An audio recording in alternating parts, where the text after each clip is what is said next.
తాండకు చెందిన అగ్నివీర్ మురళీ నాయక్ గారు దేశ సరిహద్దుల్లో ఉగ్రవాదులతో పోరాడుతూ ఆయన వీరమరణం పొందాడు. అది ఎంతో బాధాకరం. కానీ ఆయన భౌతికంగా మనకు దూరమైనా కూడా ఆయన దేశ ప్రజల గుండెల్లో చిరస్థాయిగా నిలిచిపోయినాడు.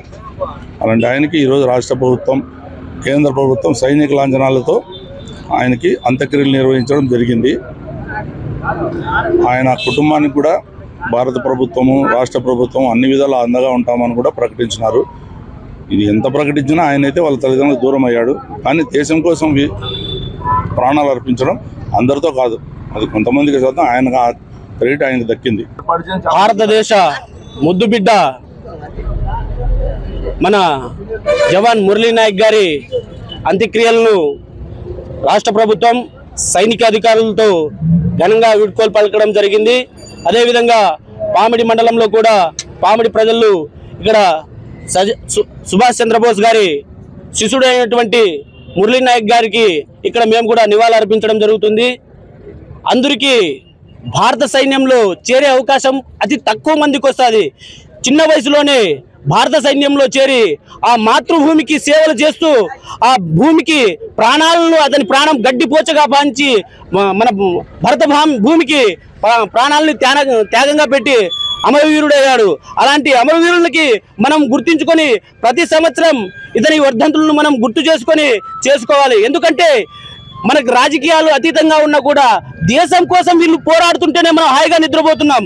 అలాంటి వీరులకి మనం గుర్తించుకోవాల్సిన అవసరం ఎంతైనా ఉంది. అందుకు ఈ కార్యక్రమానికి వచ్చిన నా పామిడి ప్రజలందరికీ పేరు పేరున ధన్యవాదాలు తెలుపుతూ భారత్ మాతా కీ, భారత్ మాతా కీ, భారత్ మాతా కీ, వందే వందే వందే వందే వందే వందే భారత్ మాతా కీ. అమర అమర అమర అమర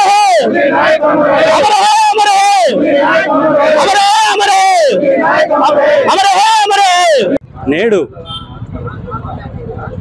భారతదేశ సైనికుడు మన మురళీ నాయక్ తన వీరోచిత పోరాటంతో దేశ సరిహద్దుల్లో పాకిస్తాన్ ముష్కరులతో పోరాడి అసలు బాశారు.